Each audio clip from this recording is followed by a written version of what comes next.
สุดท้ายที่งานนี้ยังมองใจเลยจมูกนังกาดะpassword នៅក្នុង Telegram និងរបៀបសាញអោរបៀបសាញអោ account Telegram យើងនៅលើ computer ឬក៏ទូរស័ព្ទដែលយើងធ្លាប់ប្រើហើយយើងអត់បានសាញអោវាចេញណាអញ្ចឹងវាក៏ជាបញ្ហាមួយដែរបើសិនបើមានអ្នកផ្សេងគេចូលបើកTelegram គេនឹងឃើញ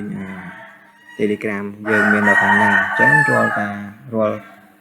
ព័ត៌មានដែលយើងអត់ចង់ឲ្យអ្នកផ្សេងដឹងគេក៏អាចដឹងបានតាមរយៈដែលយើងអត់បានសាញអោ Telegram យើងចេញពី device ដែលយើងជួបប្រើអញ្ចឹងដើម្បីកុំឲ្យខាតពេលយូរខ្ញុំនឹងធ្វើការបង្ហាញទៅនឹងការដាក់ password ដំបូងចូលទៅកាន់ Telegram នេះជា Telegram របស់ខ្ញុំបន្ទាប់មកខ្ញុំចូលទៅកាន់ setting ទៅកាន់ setting នៅកន្លែងនេះយើងវាមានរូបកូនសោហើយនឹងវាដាក់ privacy and security ខ្ញុំចូលឡើងមក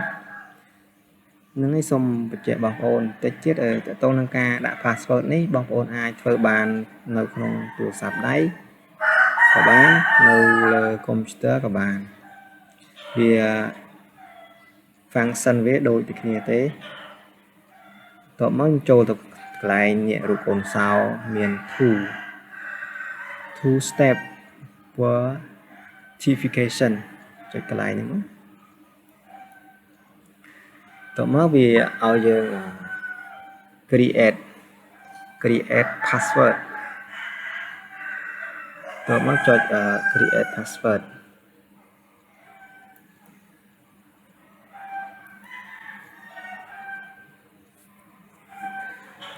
ត្រង់ឡើងខ្ញុំបី password ចូល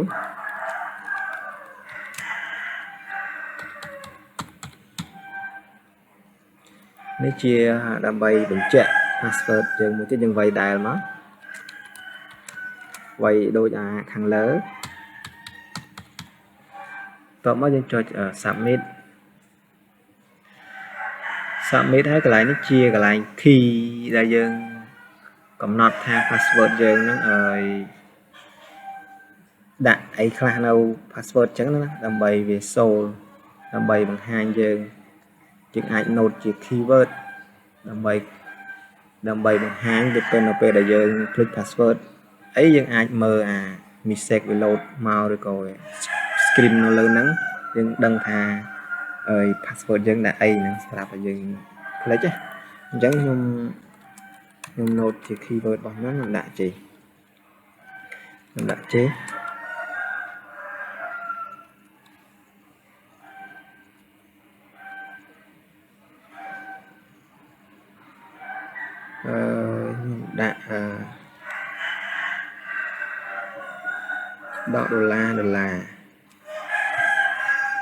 នេះគ្រាន់ជា keyword របស់យើងទេ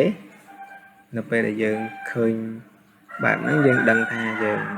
បានដាក់អីចឹងណាតោះមកយើងចុចcontinue តោះមកទៀតត្រង់កន្លែងនេះក៏កន្លែងសំខាន់មួយដែរក្នុងករណីដែលយើងភ្លេច password យើងអាច verify ជាមួយនឹង Gmail របស់យើងអញ្ចឹងយើងដាក់ Gmail មួយណាដែលយើងប្រើយើងកុំដាក់ Gmail ណាដែលយើងអត់បានប្រើឬក៏ភ្លេច password Gmail ហ្នឹងអីអញ្ចឹងយើងត្រូវដាក់ Gmail មួយណាដែលយើងប្រើជាប្រចាំនៅពេលដែលយើងភ្លេច password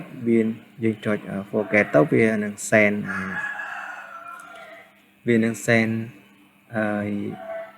code វាណា QR verify code គេហៅ code pin ដើម្បីឲ្យយើងមកបំពេញអញ្ចឹងនៅកន្លែងនេះខ្ញុំដាក់ Gmail របស់ខ្ញុំដើម្បី Gmail របស់ខ្ញុំចូល .com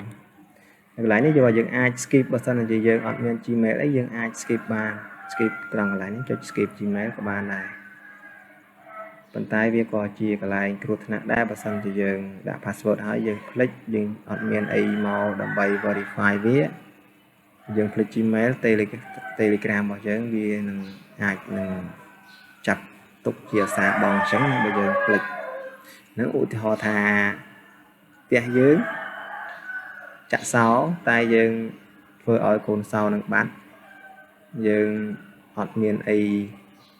ចូលផ្ទះអញ្ចឹងនឹងគ្រាន់ជាការឧទាហរណ៍ដើម្បីងាយយល់អញ្ចឹងយើងចុច save and finish អញ្ចឹងវា send នេះឃើញវា send កូដដើម្បីបញ្ជាក់ថា Gmail ហ្នឹងនៅប្រើឬក៏អីអញ្ចឹងខ្ញុំចូលទៅឆែកក្នុងទូរស័ព្ទដៃខ្ញុំសិនដើម្បីបំពេញកូដអញ្ចឹងសូមរងចាំបន្តិច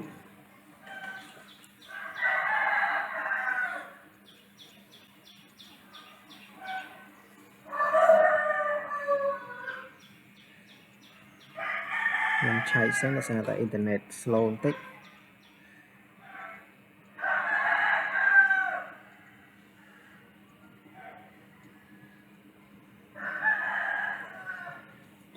អញ្ចឹងវា send មកឲ្យខ្ញុំហើយខ្ញុំវាយបញ្ចូល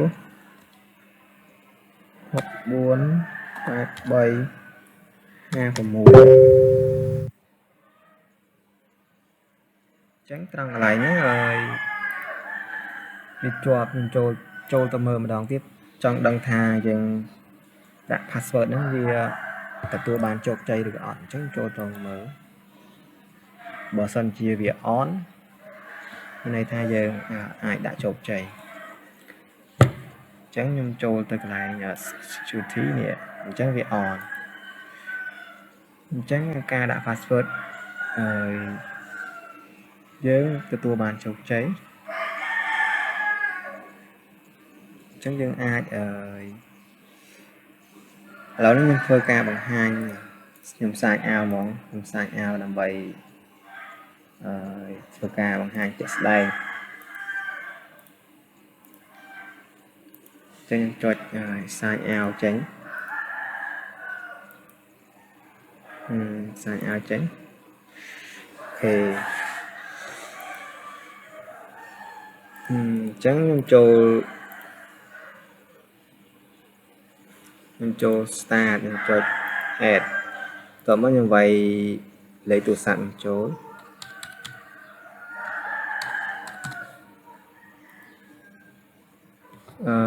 ត្រង់កន្លែងនេះវានឹង send ទៅកាន់ Telegram យើង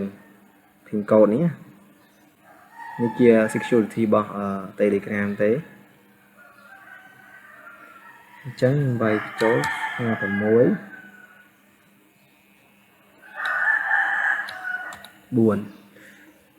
ត្រង់កន្លែងនេះទៀតវានឹង load ឲ្យយើងដាក់ password password ដែលយើងដាក់មុនហ្នឹងអញ្ចឹងយើងអាចដាក់ password បាន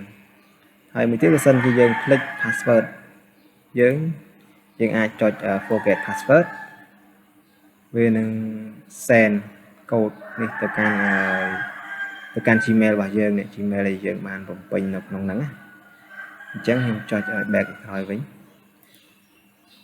អញ្ចឹងធ្វើការចូលម្ដងទៀតជាការឧទាហរណ៍ផ្ទាល់ដើម្បីឲ្យបងប្អូនងាយយល់អញ្ចឹងហើយយើង send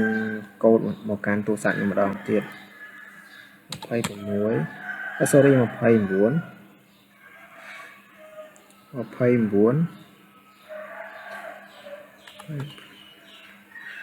ទៀតត្រង់កន្លែងនេះបើសិនជាគាត់បានលេខទូរស័ព្ទយើងឬក៏ Telegram យើងគាត់អាចលុបធ្វើការលុបចូលប៉ុន្តែគាត់អត់អាចលុបចូលបានទេគាត់តែគាត់ចាំ password ដែលយើងដាក់នឹងដែរហ្នឹងជាប្រព័ន្ធការពារមួយបើសិនជាយើងអត់មាន password ដាក់នឹងទេគាត់អាចចូលបានអញ្ចឹងវានៅជាប់ password នេះមួយតង់ទៀតអញ្ចឹងវាពីរតង់